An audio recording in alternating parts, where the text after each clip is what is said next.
This week, as we continue in our series, Inside Out, we come to Matthew chapter 5, and we're also going to look at Matthew chapter 19.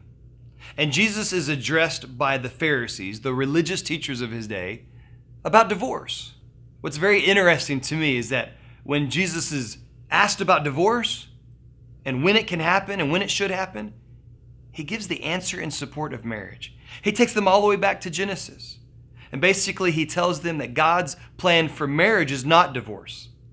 It's a relationship between a man and a woman for a lifetime.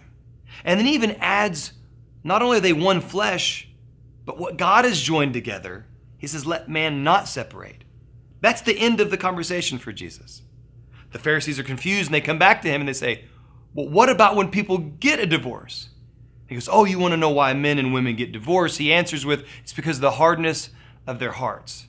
This week, we're going to be tackling that difficult subject of divorce.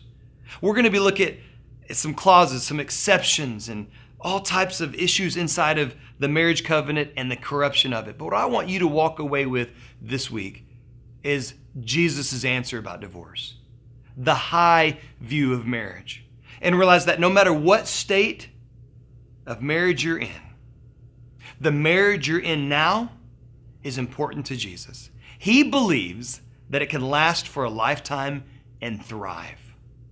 So I want us to think about what Jesus' view of marriage was and then how we can prevent divorce.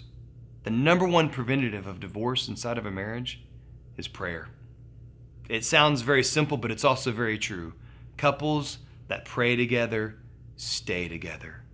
Look for a time that you can pray with your spouse this week and how to make that consistent for days, months, and years to come. If you're not married, think about a couple that you know that is married, and maybe you can pray for them. Realize that marriage is the foundation of the family, and again, family is the fabric that is holding our society together.